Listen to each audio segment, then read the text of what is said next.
Stephen and René from Mediaman. Who's Mediaman? And we create digital experiences with an emotional impact you will see for today. And we use the most likely 3 unique combination of personalization and 3D, and of course, also with AI, because that's what we're going to talk about. So we use a lot of data. We're a digital experience company, bit of more technology. Sorry, yes, I forgot. Standing in front.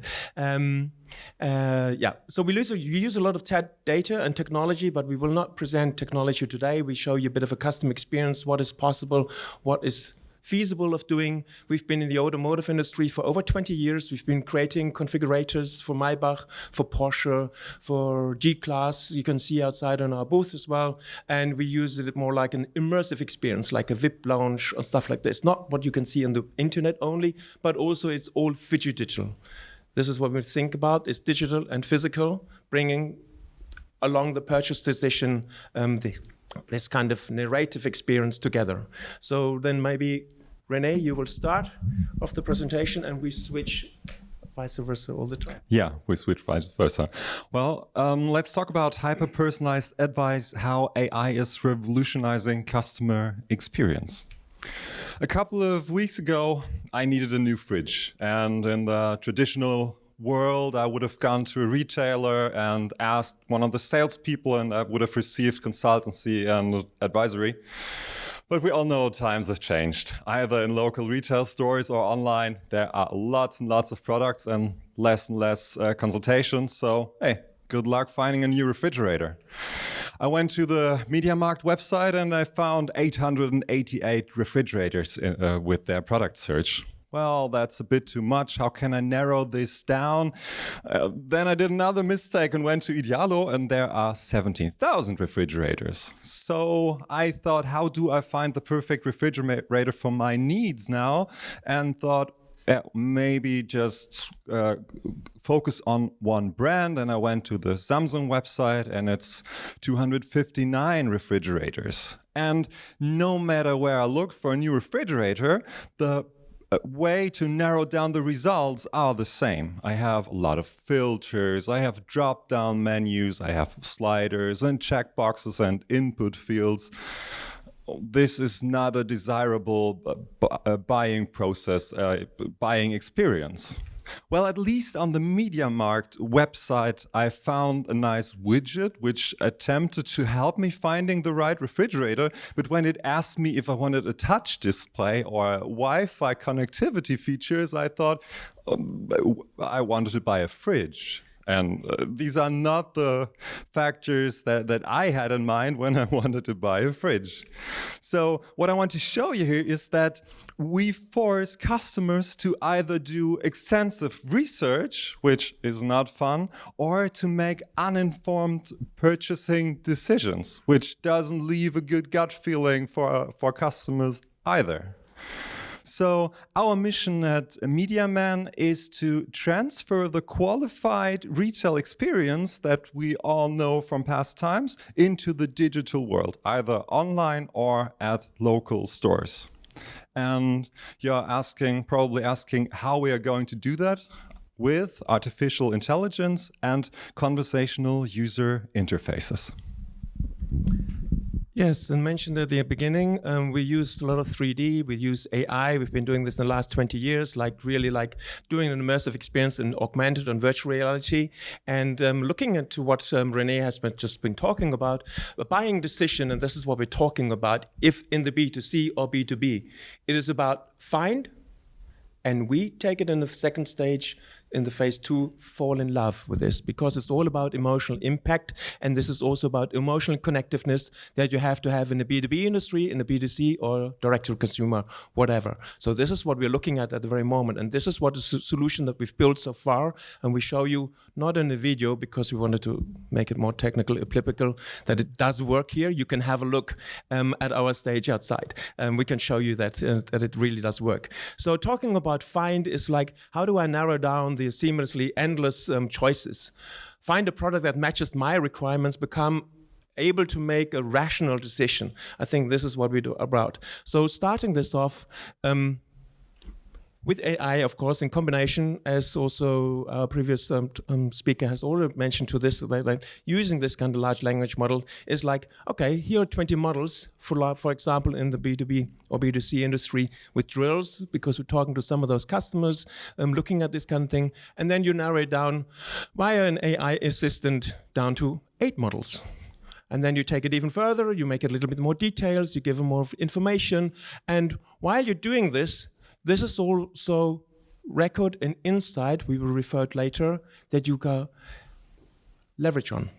It's another piece of data, because it's like interaction. It's like, while we're talking, okay, now this is like a video taken, but when we're talking outside, nobody's going to document this. This is what is get documented, because the customer's interacting with your product. And now he has 3 recommendations, which are really, for him, probably the right fit to do so, hopefully, and the AI did a perfect job. So the AI recommender helps with product uses product data, large language models in a seamless front end. So it's a lovable experience that goes on top of any kind of e-commerce, whatever kind of ERP solution. It uses this kind of data, leveraging this kind of experience and making it applicable when you have a large product selection, you have high product variances, and you have a high complexity. And maybe also like with Maybach, what we did the last 10 years, also rolling this out in China, is more high investive. So we're talking about agriculture maybe at that time, or other industries like construction machinery, where this comes applicable. Looking at falling in love, this is where the experience of the product becomes more based on relevant facets. Convince by added values, and make a rational decision highly emotional. So really falling into love. This is what we can see like here on the screenshots. This is what we can show you outside as well. It's like, just imagine there's a product that starts talking to you and also animating and giving more details, more complexity, revealing information that are applicable to your questions. So you have like predefined questions that you can see here, but of course you can enter yourself and find out which drill set does match to this kind of drill at that point, or which kind of machinery, agriculture machinery, or even like you have a lot of with the cars buildability problems that have to match and get this kind of information. So you're not drilling through PDFs of documents of data, or filtering down what René said, or doing this by yourself. So this is like the product starts talking to you and becomes more emotional and gives you a lot of information according to this. And then of course at the bottom, you can purchase it if you want to. If not, and this is what you can see as well, this as a sales agent can also use as a sales assistant. So if you have in a B2B industry where you have complexity, it is a sales assistant to your sales reps. Maybe they're like 20 years already in the industry, and now they're faced with high complexity, with new digital solutions, with new product features coming out, because we're all driving into growth, and then it will support them as an assistant alongside showing him this is the right direction for your customer, and you can interact with your customers. So it's an aesthetic product visualization. It has a good product database. It uses the large language model and a seamless front end again, as it is like really headless. And again, applicable to large product selections, high product variance, and complex productivity, but also upselling is necessary. This is where this becomes very vital, using this kind of a solution and this kind of idea that we're putting on your table right now. So it means like it's a seamlessly consultancy, even back and forth, whatever way you go, wherever you get an entry point, and any kind of digital touch point that you're looking into. Yeah, Stephen, you already talked about gathering data insights. And yeah, the traditional way of getting insights about our customers is by observing them. We are looking above their shoulders, we're observing their behavior, and maybe they are buying, maybe they are not, maybe they're contacting us, following our lead funnels, maybe not. But it's just through observation.